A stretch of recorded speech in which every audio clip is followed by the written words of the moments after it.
Apakah kali ini juga akan menguap kembali? Polri di bawah Presiden atau Kemendagri adalah tema satu meja The Forum malam ini. Telah hadir di studio Bambang Rukminto, pengamat kepolisian dari ISS. Malam Mas Bambang. Politisi PDI Perjuangan Adian Apitupulu. Malam Bang Adian. Merdeka. Malam. Guru Besar Universitas Padjadjaran Muradi. Malam. Malam Mas.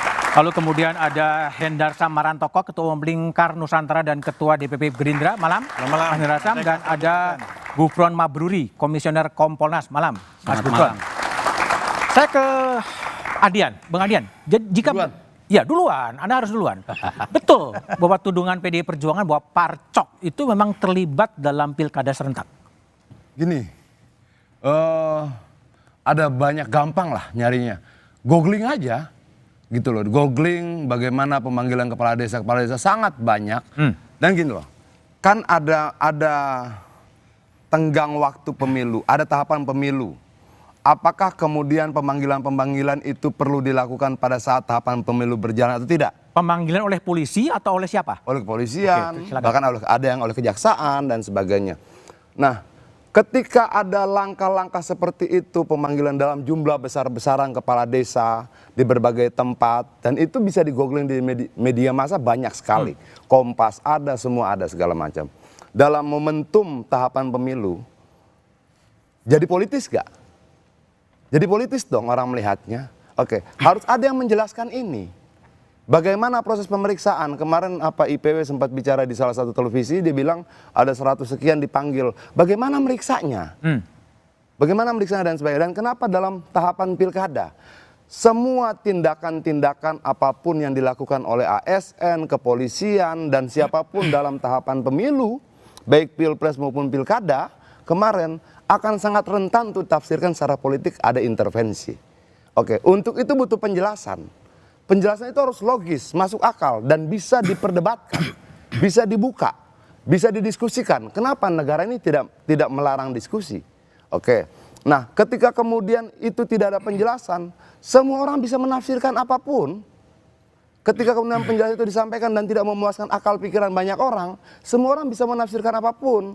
Lalu siapa yang salah? Tafsiran-tafsiran yang muncul atau peristiwanya?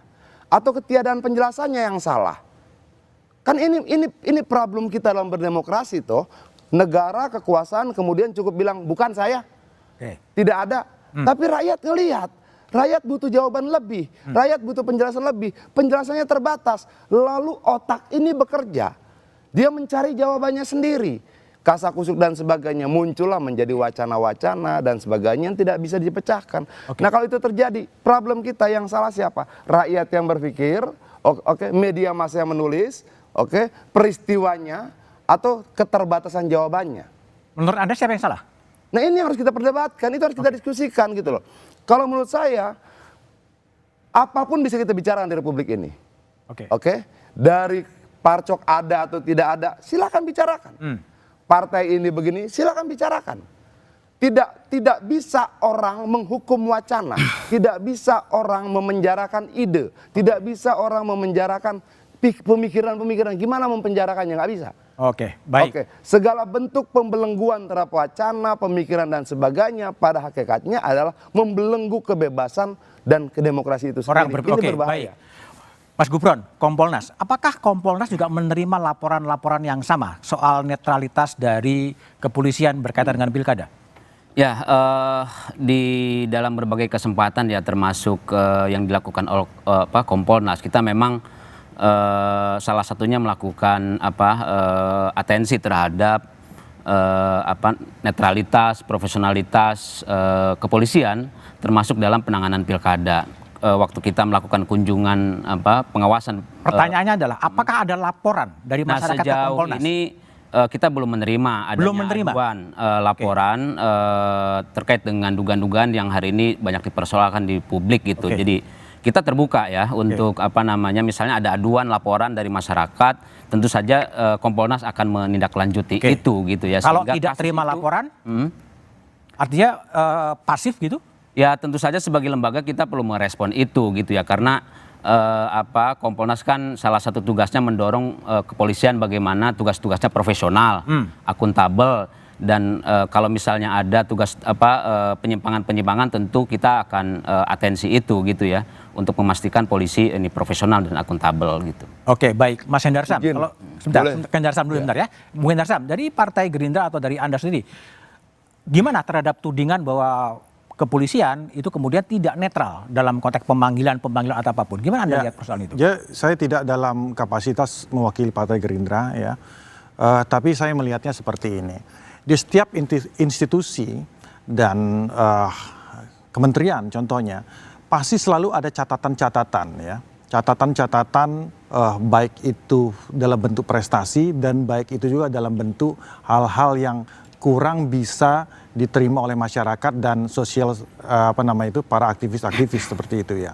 Jadi itu memang fitrahnya seperti itu, termasuk juga kepolisian. Nah, kita juga harus melihatnya, saya juga benar apa yang dikatakan oleh Bang Adian tadi. Ini bukan forum debat, tapi adalah forum diskusi. Ini penting. Kalau debat, kita tidak akan mencapai suatu konklusi terhadap apa yang akan kita lakukan ke depannya seperti itu. Nah, saya melihatnya bahwa ya harus ada landasan yang kuat dulu, ya, untuk apakah ya kepolisian ini tetap dengan ini yang sekarang atau di bawah Kemendagri contohnya seperti itu. Okay. Jadi harus ada bukan hanya dari 1 dan 2 peristiwa saja. Oke. Jadi saya ambil analogi yang gampang, kan. Wah, DPR nggak beres, lebih baik DPR dibubarkan.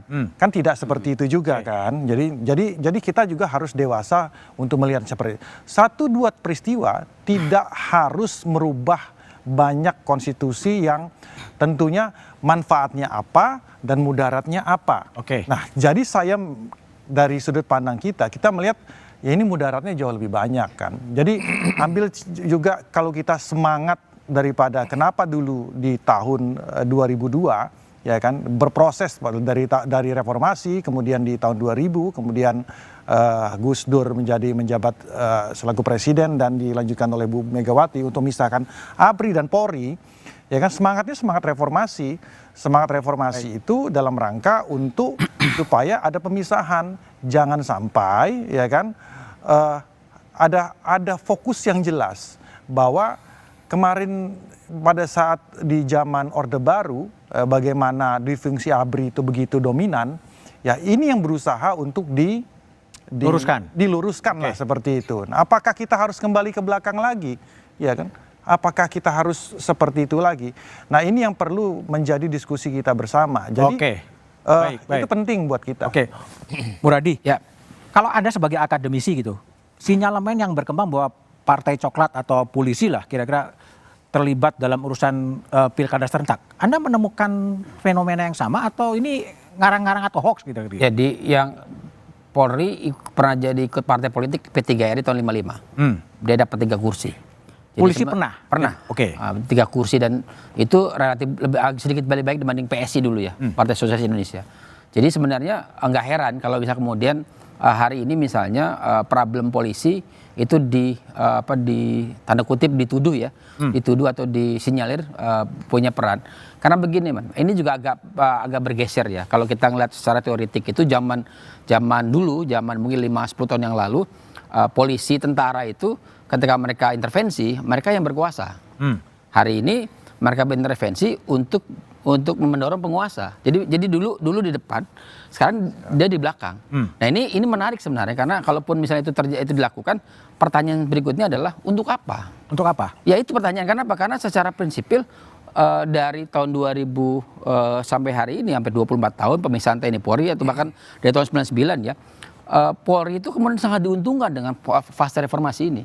Artinya ketika kemudian masuk ke politik praktis, pertanyaan yang kemudian sama pertanyaan banyak orang adalah untuk apa? Dan sinyalemen itu ditangkap banyak orang. Misalnya tadi Bung Adian menyampaikan soal adanya pemanggilan. Betul bahwa sudah ditegaskan bahwa tidak boleh ada pemanggilan selama ada proses pilkada dan pilpres pemilu sebelumnya ya. Tapi kan ini dilakukan. Itu dilakukan? Dilakukan dan itu yang kemudian kita anggap bahwa secara politik itu tidak elok, tidak etis. Kenapa? Karena itu menjadi seolah-olah tanda kutip ya itu menguntungkan salah satu pasangan atau salah satu orang pasangan yang dianggap punya. Artinya sudah tidak netral. Kalau soal netralitas saya kira memang segmentasinya beda ya. Karena misalnya begini, misalnya kalau kita menganggap bahwa pilkada ini kemudian kan hanya di beberapa basisnya teman-teman PD Perjuangan. Katakan saya sebut ya, misalnya di Sumatera Utara, di Banten, Jawa Tengah dan Sulut, itu pengamatan saya dan teman-teman ya. Dan ternyata memang itu secara sistematis kalah. Katakan misalnya di Banten normatif harusnya yang menang adalah yang nggak menang sekarang, itu kemudian jadi yang jadi kalah. Oke. Kemudian di Sulut juga gitu, di Jawa Tengah dan kemudian di Sumatera Utara begitu. Oke, baik. Mas Bambang Rukminto. Jadi kalau di posisinya seperti sekarang, sebenarnya penataan organisasi sebaiknya seperti apa? Tapi jawabannya setelah jeda berikut ini.